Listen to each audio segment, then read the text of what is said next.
or something. I don't know. Hey, buddy. Hi. It's good to see you again. Hi. What's up? Hope you guys are doing great. Welcome to Thomann's Guitars and Basses with Mr. Nick Johnston today. Hi, guys. It's good to be back. This is awesome.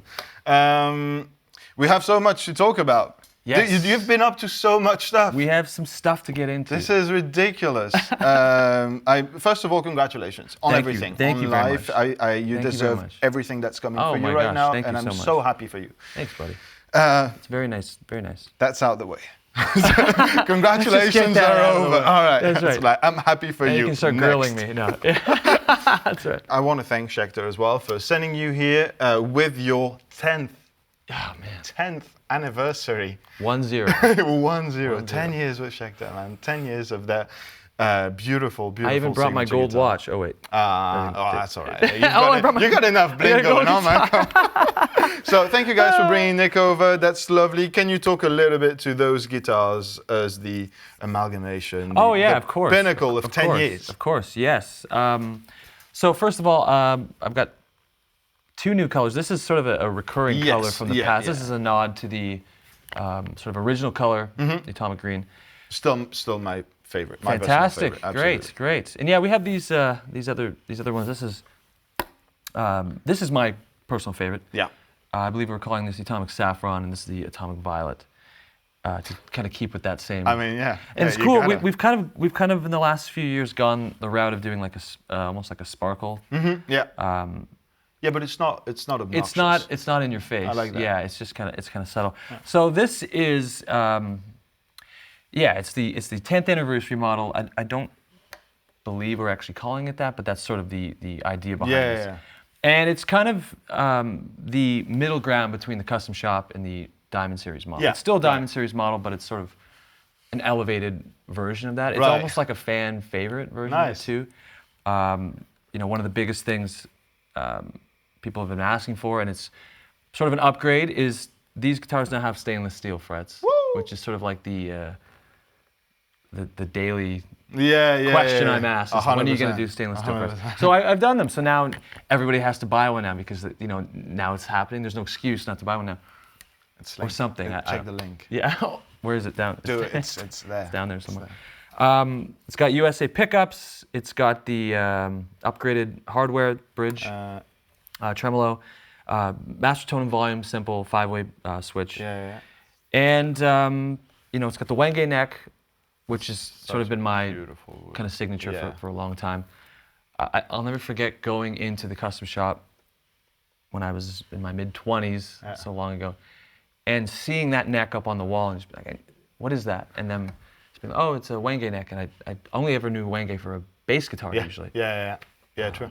Yeah, or like part of like a 7-ply like exactly. Yeah. Like it's the stripe in the middle. I use it as the entire thing now. Yeah, so. Nice. And yeah, it's basically the kind of perfect in between. If you're looking to upgrade that Diamond Series model, but that custom shop's maybe a little bit unreachable to a certain extent, this is sort of right in the middle. That's awesome. And I mean, historically, listening to the people buying the guitars and asking for like those upgrades, like it's a good decision to make. I'm fairly sure like this is going to find a lot of people and make a lot of people happy. Yeah, I'm really happy Schecter was down to do that. Yeah. They've always been forward thinking with that too. Yeah. I didn't really even have to say much. They kind of took the idea and ran with it, and I kind of wanted a purple guitar, I know that for a fact, and then we thought it was cool to have the original, and then this was sort of the wild card, which is so beautiful. It's ridiculous. It's just stunning, and these are right out of the box. I did a couple of videos the other day. I've seen the box. It's true. Yeah, the box is over there. And it plays like a dream, and it sounds amazing, and I couldn't be happier with them. I can only imagine. I'm really looking forward to spending some more time with them because they look beautiful. You sounded good earlier. You were playing it, and I was like, wow, you sound awesome. Thank you. I really dig Wenge, like as much as it's not a tradition also, but as you said, like this is also a bit of an in-between. It feels like a mellower version of Rosewood, and it has that with the brightness of the stainless steel, I think evens out pretty nicely. Yeah, and it's balanced pickups too. I'm just, what am I plugging into? I'm using the Rev D40. And Guillaume's let me use this spaceship. This amazing pedal board, which is I think right now you've got the Revival Drive and the Toxic Twins. Okay, cool. I mean, yeah. So game. like, you know, for example, just this guitar has my kind of sound too, which is just like that.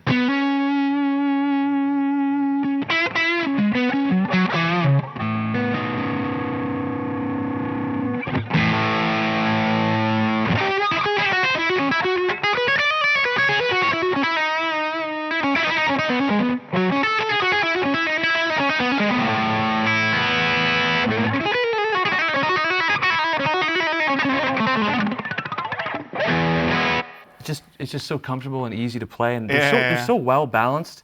And I don't usually use a bar anymore, but it's got that like a real. If you want to make all those weird noises, this thing is ridiculous. Yeah, I got to start using the bar again. I've been using the purple one on stage with Mastodon, so I should put the bar back in so I can start making obnoxious noises again.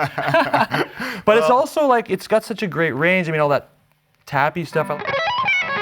It's so easy to do that stuff on this guitar. It's just so clean, and the frets are so nice with Schecter's guitars, even right out of the box. Yeah. So I'm very, very happy with this guitar, man. That's awesome. And all that legato stuff, let's see if I can do that kind of stuff. I mean, it's all there.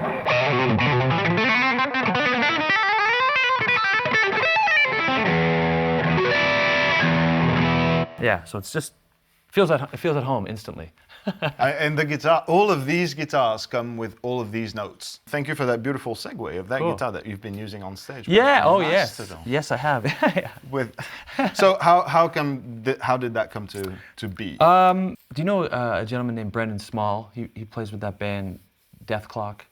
And he had that I know of the band, I don't know of the He had band. that show, Metalocalypse, that was real big for a while. Anyway, Brendan was like a bit of a, for a number of years, probably for the past 10 years or so, was a bit of a kind of mentor with a lot of stuff to me. Right. And every time I would go visit Schecter in Los Angeles, I would try and get together with Brendan, and we'd go for a coffee and we'd just talk. And he's such a creative mind and such an interesting guy in the industry, because he's kind of coming from multiple different backgrounds, film and television.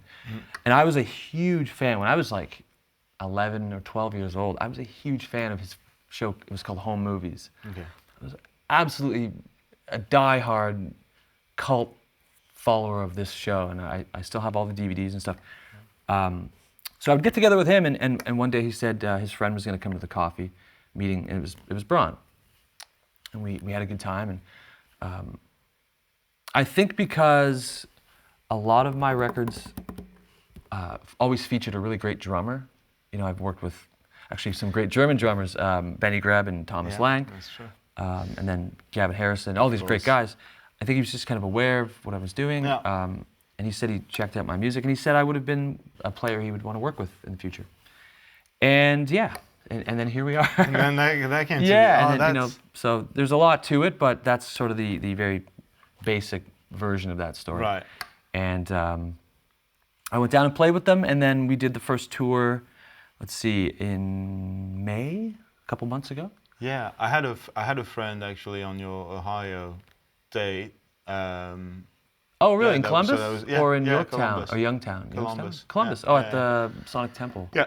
Cool. Yeah. Cool. That was one of the first shows I played, and it was for like tens of thousands of people. I was just up there like. How was that jump? Like, man, you really jumped in on some massive stages from the get-go. I was thrown into the deep end. It was great. I had done stuff over the years where I was sort of the sideman on other projects and with other bands and other singers and stuff. So I was kind of, I'd done stuff on that scale, but it'd been a long time ago. So I was, I had sort of a context for it. But you know, I came from the last 10 years of doing just basically guitar clinics. Yeah. I would do solo tours, you know, opening for like Animals as Leaders and some of the bands in that scene. But I was always the opener, so I knew it wasn't like the crowd wasn't necessarily there to see me. So, you know, whereas you play in Mastodon, it's like they have such a legacy fan base and a massive career, and people are there to see them. So the pressure was on, just maybe like, holy crap, you're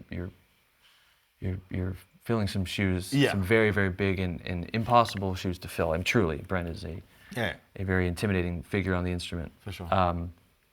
Which I'm aware of. So I try to just enjoy every moment, because it is sort of a childhood dream. They were my favorite metal band. I was not really a huge metalhead, but Mastodon was one of those bands that I was really, obsessed with, truly. And just, their style over the years would always change and fluctuate, and just seeing, I kind of always joke that in my life I had 2 really bad cars. I had 2 junky cars, and both of them had CD players, and a Mastodon record lived in each one of those cars for so long. My first car had Blood Mountain. Yeah, it had Blood Mountain in it for years. My girlfriend at the time was probably like, "Oh my God, let's turn this again." And then I had the Hunter in my other car for forever. So yeah, it was good. Manifesting is right. Surrounded by the music. It's been sort of a rocket ship. Yeah. And I'm just holding on for dear life, and it's been amazing. And we just did that Sabbath show. This is a shirt I bought when I was in Birmingham. I was gonna say, like, within a few months of just like doing those festivals, and like you probably played the biggest metal stage in the history of the genre. Yeah, it was that just happened to you 2 days ago, which is wild. It is wild. Yeah, it was kind of the heavy metal Woodstock, I guess. Yeah. It was overwhelming. It was only 15 minutes on stage, but it felt like an eternity leading up to it. And when we were out there playing, it was like, done. It was just over, yeah. And when I went to go play Supernaut, the solo, I was just like, shut your brain off and just try to get some Iommi trills. But, just see what happens. Yeah, exactly. And it was nice having at least a month of touring with the band, where we were all kind of, we're all very close now. We've bonded like a family in that little bit of time. So when you have that kind of trust on stage, and everybody's almost like synced up mentally, you really can't lose in a band when it's like that. Yeah. Everyone's just so dedicated and all moving in the right direction, like a flock of birds. That's it. It was great. Once you've digested the material, and you know what the technical side of your evening is going to look like. It's like, how much of a lead way, like how much time did you have to sort of process all of this, make sure you got everything right, playing wise, and then get going? Yeah, because I knew the band's music. I've been listening to them since I think I was 18, maybe 2005. I've been listening to Mastodon right after Leviathan came out, I believe. But I never learned how to play any of the music, like hearing Blood and Thunder. I didn't really know how to play any of this stuff. And I'm a left-handed guitar player, so like most of my guitar, most of my stuff is left-hand driven. So this was like, okay, I gotta work on that. But just after, I've been playing guitar a long time, and I spent, I don't know, I'm 38 now. I started playing when I was 14, and I spent a good 10, 15 years playing 8 hours a day. You can kind of get there with not everything. I can't play everything, definitely can't play everything, but I knew what needed to be done. I had, it was all in there. It's all in there somewhere. Yeah. And just the right things had to pull it out. So I didn't know how to play this stuff, but I learned about 30 tunes, just so when I went down and played with them, I could play anything they asked. Yeah. And I had the set down, so it was cool. When I met them, I played the set, and it was like, oh, this is it. Done. And yeah, just over time, you develop new ways of doing things, and economy, and the solos. I try and quote little parts from Brent's solos, and try to make it a little bit my own, but still kind of like keep it traditional. But and I improvise. I try to improvise as much as I can too, just to kind of make the shows exciting. And, but there are certain solos I will play note for note, as you should. I think that's it. For me, the Steam Breather solo is so iconic. Yeah, exactly.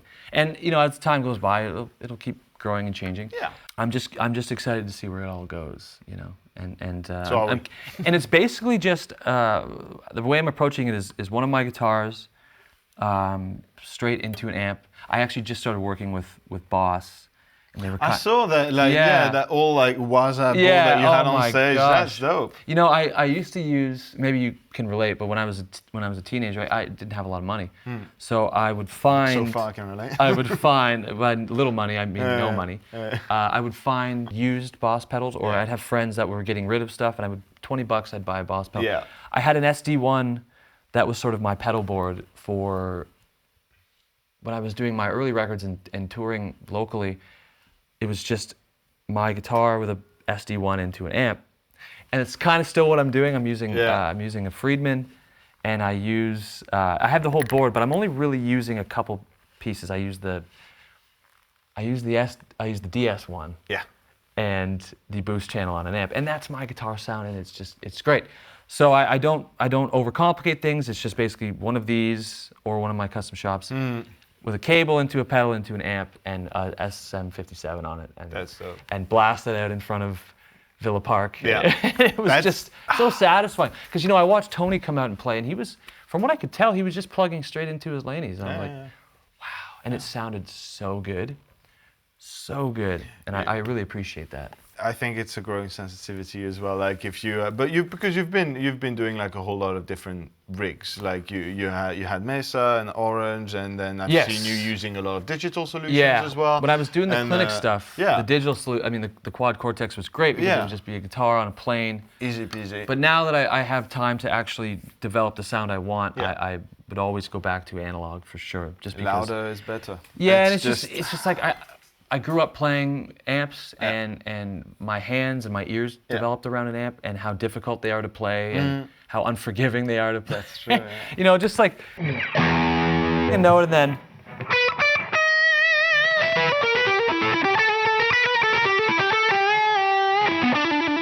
I mean, that just has such a specific feel. If I'm playing something faster, it just has a character and a quality that I'm just so used to. And now that I've been playing HSS for a few years, it's just like I know what I want, and I know what I'm after. So how much do we have to bribe Schecter to get some of that silver burst action with 2 humbuckers? I believe they are going to make them. A lot of people have asked, and yes, please. Well, the reason I had one done was because Troy and Bill. Yeah. There's certain parts of the set where they both play a silver burst. Yeah. Wouldn't it be cool if we were all playing silver burst? Yeah. And I think I'm using it on. I think right now I have it tuned to D standard. So a lot of like all the Megalodon stuff, or like that.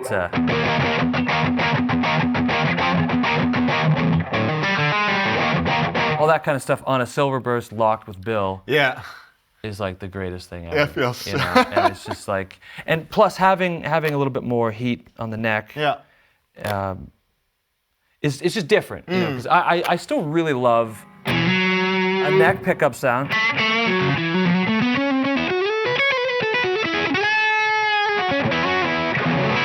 I love that sound still when it opens up and blossoms like that, but in a more just like straight up heavy kind of setting, having 2 humbuckers it's nice to have the option, Yeah, no, I can imagine. Like I saw that guitar, and I was like, I need this. Yeah. I don't want this. I need this. It's like, kind of that Ron Swanson moment. Like, I'll be honest, that guitar is ridiculous. It's gorgeous. Overpowered. It's like cutting your lawn with a flamethrower. You don't need to do that, but it'll get the job done. Yeah. No, again, but that's awesome. It all looks great, and I'm glad you transitioned directly into the gear you've been using with them, because I was wondering how much of a quest that had been for you to adapt. Like, because at first when I saw that you were filling in and you were going to step on stage with Mastodon, I was like, no, really? And it dawned on me for a second. I was like, because I've loved you forever out loud. I've said it to you, of course. And I was like, okay. Well, let's hear it. And then I heard it, and I was like, oh no, it makes sense. Okay, that's like, okay, that makes all the sense. And I don't know, it was my way of thinking of your approach to intervals and sort of harmonic tendencies, and that I didn't really put in context with something like Mastodon. And the second I heard you play a solo with them, I was like, no, that makes total sense. That's awesome. There couldn't be a better match. It's great. Oh, that's great to hear. But so yeah, the sound though, like, because you've always had that edge of breakup, very beautiful, lush sort of, and sometimes Mastodon was just like, no, here's a machete. And that's what you need for that song. Is like how long did it take you to kind of get there and like trying things out? They sort of, I mean, honestly, they sort of just said, do what you do. And I mean, I don't know. I haven't really played in many bands. A few things here and there, or I have a couple projects I do that are under a band name, but it's essentially just me doing everything. So it's still a solo. Right. I have a project with my wife where she sings, she writes the lyrics and melodies, but it's essentially still my guitar tone and everything. However, coming to this position and wondering, okay, what am I going to use, or what do you guys want me to use? They're just like, do what you want. And the rig I'm using is essentially the same rig I use on my records when I record. Yeah. So like a Friedman and my Schecter and maybe a boost pedal. Do you mind me asking which Friedman? The Deluxe. Deluxe, okay. 100, yeah, which is just phenomenal. It's ridiculous. That's like the Remarkably Human sound that I had, and Atomic Mind, and record Wide Eyes in the Dark, and Child of Bliss, all these albums. It's the same exact thing. It's just when I play in that band, I turn the gain up a little bit, and the strings are heavier and tuned down a little bit more, so it gives you that weight. Yeah. And I don't want to sound like Bill, because then you have two two guitars that are blasting the exact same. Just, it's nice to have a little variance, and especially with Joan on the keyboards, who's playing a lot of the guitar lines as well, with an organ or some sort of synth patch. Everybody kind of has this different thing, which kind of creates this interest, especially live. It just creates this interesting thing where everybody has their own space. Yeah. And when you do lock with Bill's awesome right hand, it sounds like it's layered, as opposed to just the same thing being pushed out in stereo. But I appreciate that, because that then gives me room to have confidence in what I'm doing is actually working. And you know, when I go and play a solo, if I'm playing something over, like if something's in E minor, and I start the line like this,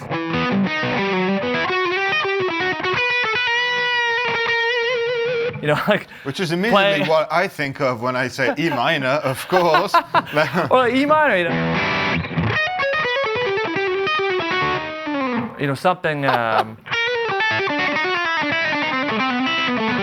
But I do all that stuff in the band, and it still retains a little bit of that chicken picking thing. Oh yeah. But the tone and how it works off the way Bill's playing, it's just this kind of like, it's like he's the I don't know why I just thought of this, but he's the pizza crust, and I'm just putting some toppings on it. That's all. I like that. That's pretty cool. We like pizza. Yeah, we like pizza. Food analogies with tone always works. That works. So yeah, it just really came down to me deciding what I'd like to do, and you know, I've had the same guitar now for 10 years. My hands have kind of evolved around this guitar, so as long as I have this, I'm pretty good to go. I can sort of make anything work. Right. So I had this guitar in the rehearsal the first time, and we played Tread Lightly or The Motherlode or something. And Tread Lightly kind of starts with this like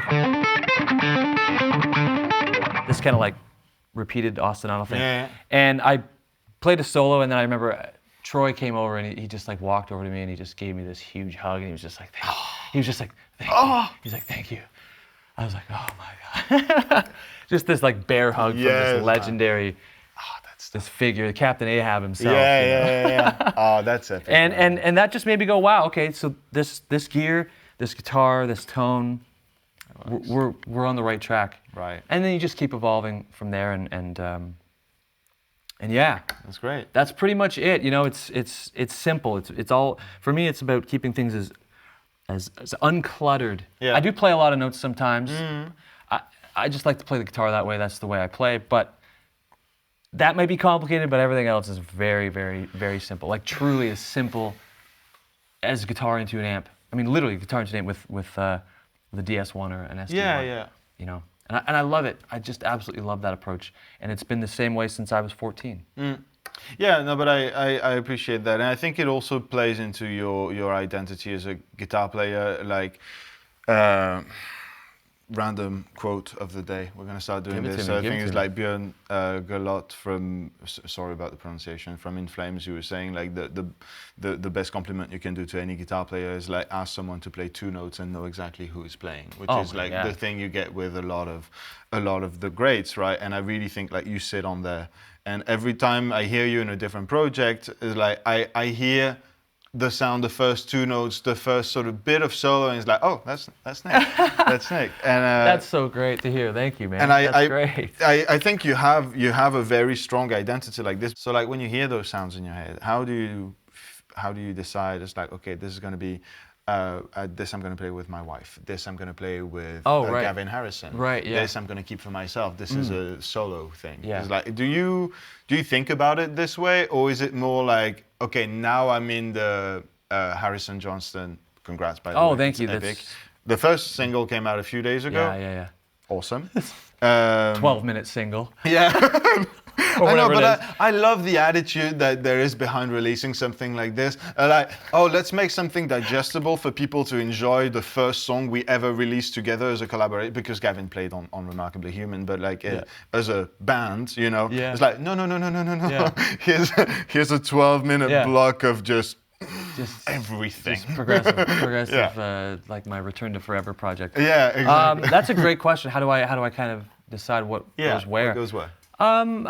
I guess I could have asked this. No. That's I appreciate you even mentioning those projects. That's great. You know, I guess I've been doing the solo album thing and the instrumental thing specifically for so long now, and I've been writing instrumental music for 23 years. I started really writing it when I was about 15 years old. I remember I had saved up a little bit of money from mowing lawns, and I got a little bit of birthday money over the years.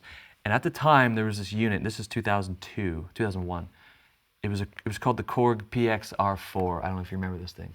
You guys can search it. You'll see it doesn't exist anymore. We'll put an archive picture. Of this thing was ridiculous. It's the one with the wax cylinder, or no? It's a crank. It had a crank. It had a crank and it was steam powered. I think. Oh my God! You just shovel coal into it. It had 2 tracks. No.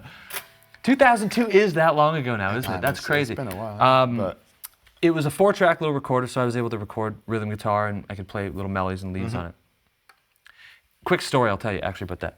I remember I was 15, and I started working on this music, and I was just writing and writing. By the time I was 18, so a couple of years, 17 maybe, I was midway through high school, and I had a bunch of music I'd written on this little thing. And I was a huge fan, I still am a massive fan of this Australian guitar player named Brett Garsed. Okay. If you guys don't know who Garsed is, check Garsed. He's the reason why I play legato the way I do. Okay. He actually was so good at playing legato, he would use, his hybrid picking was pick and these 3 fingers for like just these most beautiful arpeggios. And you should check him out, honestly. Yeah, He's got guitar solos from back in the 80s when he played with that band Nelson. Anyway, I saw he had his email on his website. This is like 20 years ago. So I sent him a little CD. I was able to get the files off the PX-R4, and I was able to burn them to a CD. I sent him it via mail, the slow boat to Australia. And a couple months later, he responded, and he's like, this is really cool. It reminds me of, I was a big fan of Greg Howe at the time too. He goes, this reminds me of Greg Howe. Keep going. So I was like, oh my God, like, I'm going to keep going. What? Yeah, I'm going to keep, I was like 17, 16, something like that. So because of all that time and that obsession, and I was very, very obsessed. I still am very obsessed with guitar. I would play 8-10 hours a day and not eat. And my wife still has to ask me if I've eaten today. So, have you eaten yet? I'm like, what? I've been up since 5. My hair's today, or no? Are you just gonna drink water, breathe oxygen, or what are you gonna do? So it doesn't really take much to know where something's gonna live. My music. So what I'm doing right now, just to kind of explain why certain things are going a certain way. Yeah. I'm currently I'm gonna release a new solo album in this winter, spring, something like that. And I'm doing a trilogy. I'm doing 8, 9, and 10. Cool, 3 concept albums around the same concept. Okay. And I'm writing there's a short story novella for each one. Wow. That creates this big picture. And they're long play records, so the first one is just a 47-minute block of music. It's the most ridiculous. It's Gavin on drums again, and a bass player, Evan Marion, and Eric Gunther from the Contortionist playing keyboards. So I knew when I was writing that music, I'm like, that can't go anywhere else. That has to be. Plus, I was writing this conceptual thing, and that's really fun because it's not so much about like these hooky songs anymore. I'm kind of like, well, I want to compose a bunch of stuff. The Gavin thing was cool because I approached him. I always want to work with Gavin Harrison. To me, he's the finest drummer who's alive today, in my opinion. Incredible. And I reached out to him. He had finished with King Crimson, so I figured he had a bit of time in his schedule. So I reached out and said, "Hey, do you want to start a band?" And he was like, "Yeah, sure." Okay, cool. Oh, that was okay. I never got that far in the game. Yeah, I shouldn't have. But he's one of these. He's also one of these sort of like mentor kind of figures to me too, where he's like gone beyond the instrument to where now he's just thinking about music and what can he do to support and bring music up to a new level with whatever project he's working on. He's very selfless, and it has nothing to do with his technique and his name. It's just, what can we do to make this awesome? Yeah. Which is like the most beautiful thing ever. The most humble guy. Yeah. So I wrote a whole bunch of music and sent it to him, and he was like, "This is great, but I don't want to use any of it because I didn't write it. He didn't write any of it. He didn't have anything to do with it." With the Gavin project, it was really simple to figure out what to do because he kind of laid it out for me. He said, "I'm going to send you," and this was awesome, "I'm going to send you folder after folder of all these drum loops I've been recording, and they're weird drum loops. Like, well, if you heard Sorcerer." Yeah.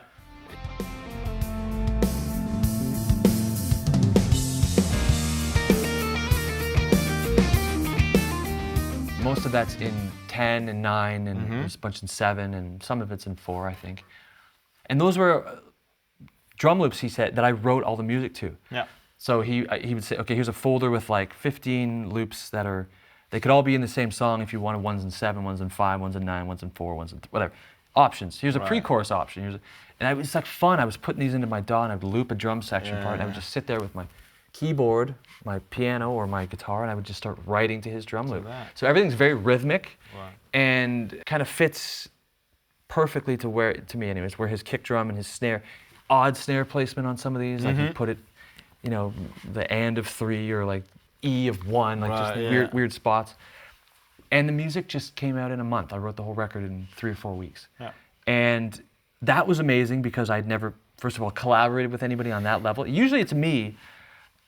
I get up really early in the morning. I get up around 5:30 in the morning. And I start working around 6. So I usually go for a walk, or lately I've been playing Elden Ring, Night Rain a little bit in the morning, which It's a good morning routine. I'm such an Elden Ring fan. It's just ridiculous. Anyway, and then I sit at the piano and I just start working. So that's just been how I do my solo thing. So I know that's going to be that. Yeah. But this was a whole other thing. Stuff with my wife. I mean, that's that band called Osmanthus, and I wanted to write like sad, almost like popish, progressive pop, I call it a little bit. But she's going to do all the melody writing, and she's going to write all the lyrics. And at the time, we were living in this small town, and she's from Toronto, so she would take the train and go to see her sister and mom.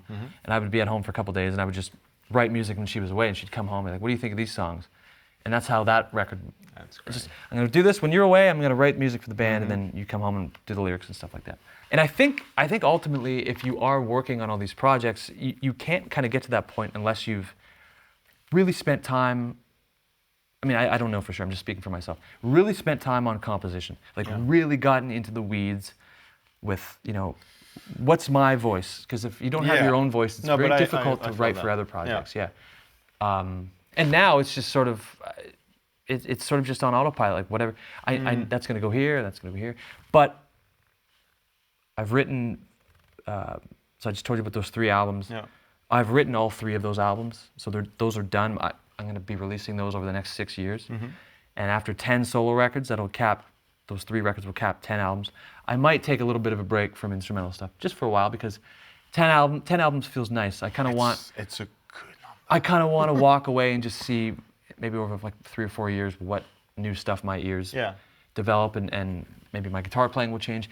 I find my guitar playing is changing now more than ever, almost like month to month. Yeah. I've been doing this like real half step kind of slidey thing a lot. Okay. To demonstrate. Yeah. I was in E. You know, this kind of like those. That kind of thing, or.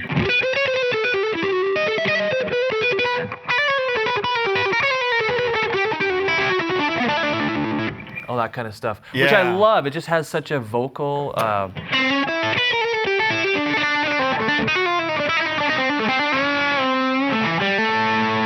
Just has that kind of like slippery vocal thing. Yeah. I've been working on trying to get that to sound good for as long as I can remember, you know, especially with the middle finger, you know, and the pickup configuration.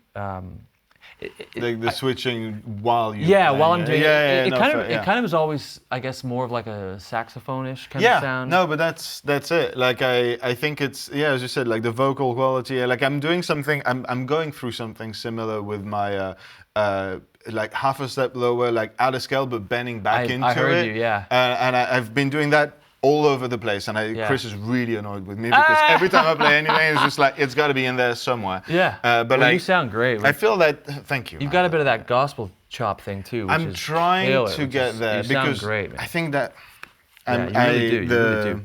The vocal like saxophone like aspect to playing the guitar is where you're. I still struggle to explain it because that's not where your identity lies as a player. But I feel like if you want to have a presence next to a drummer like Gavin Harrison, to me, like as you said, like is one of the few drummers that I would consider playing the drums as a melodic instrument 100%. more than a well percussive. Said, yeah, well said. Like he's got such a musical thing, and like you want to sit next to that guy and come out of. Like as a 50-50 thing, it's like, come on, you need to own it. It's intimidating. It's but like, and I think those vocalisms are just like set the player apart as well. Yeah. I dig it. It's great. Still working on it. Still working on it as we do, you know. Yeah, by album 10, that might just be like the thing. Yeah, it might be. It might be. You give the vibe of someone who's done the main quest and is just doing side missions right now. That's you're just like going and it's like Gavin Harrison. Sure, why not? Mastodon. Let's give that a go. And like you're just doing side quests for fun. Oh man, that's great. Man, that's I'm trying to get the Dark Moon Greatsword everywhere I go. You know, it's an Elden Ring reference. No, but like it's like I'm gonna write some short stories and write 3 concept albums over the next. I think because I've never been on a label or had any sort of like true success with my records. Like I'm talking like really doing well. Right. I've never really had like I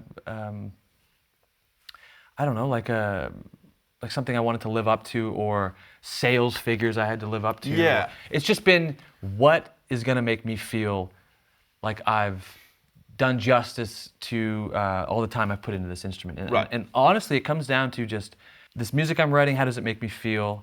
I get excited when I think about, you know, combining this like fantasy story with moody progressive rock music and big 80s synths, a lot of Moogs, and there's just something, basically I guess I'm trying to say, I see now, I'm getting actually a little chills thinking about it. I see, it's up there somewhere, I see what I've been going for, I haven't got it yet. I'm like even way back, like if you listen to my, please don't, but if you listen to my first couple records, please don't. All right, come on. The blueprints are there. By the time I got to like Wide Eyes in the Dark, I'm on the way. I can kind of see where it wants to go. But now I can see where I'm trying to get to. I'm not quite there. It's going to take a long time, but that's really cool. And the really exciting thing about that is I can go at my own pace and I can release music for free. I try to release everything for free. You know, I just on YouTube, so people can hear it and maybe get excited about it, and just keep doing that, and not worrying about if the A&R guy thinks I'm going to sell well in this territory. Or should I wear that shirt in the music video? Or I'm just a kid with sort of like hope about what's going to happen with my music and my art if I stick with it this intensely for the foreseeable future. I mean, that's what's great. You see Gavin still plays 6 hours a day. Yeah. he still practices because he loves the instrument so much and he wants to get better. And you know, you hear him in Porcupine Tree, and then you hear him in King Crimson or the Pineapple Thief, and you're like, holy crap, this guy can do all of this, and it looks fun for him. Yeah. I mean, that's the dream, is to do all that and still have it look fun. Yeah. Oh my God. So, and it's fun for me. I don't pick up the guitar, and I don't play to struggle. I play because I love it, and I play the lines, and sometimes I overplay, but I'm excited. Yeah. How could you not get up in front of 40,000 people and get excited? You know. For sure. Sometimes you get up in front of 40,000 people, and I don't want to go. I don't want to do that. No. I want to go like. I want to do that because it's like, oh my God, yes, look at these notes. Yes. Anyway. We're excited too, man. People, there is still a lot of joy in music and imagining a career. We don't all have to fight over a piece of meat in the piranha tank. Yeah. It's all there for everybody. It's just remembering that it's about having fun. So, and that's why this still exists, I think, because it's guitar built off of somebody who's always trying to get better and refine what they're doing, and this it's a really good incremental changes, but it comes along with me. It's like, come on, keep coming. Yeah. Wise words, hard to top. Let's wrap it up. So. Let's wrap it up on that. Again, I love you. I'm so happy for you. And it's so good to see you, man.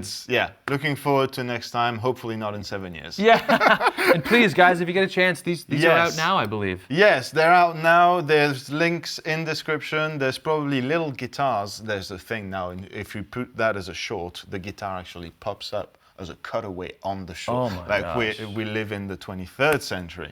But thank you so much for your time, as always. Thank you guys for watching the video. My pleasure. Thank you. And thank you guys. We'll see you in the next one. Bye.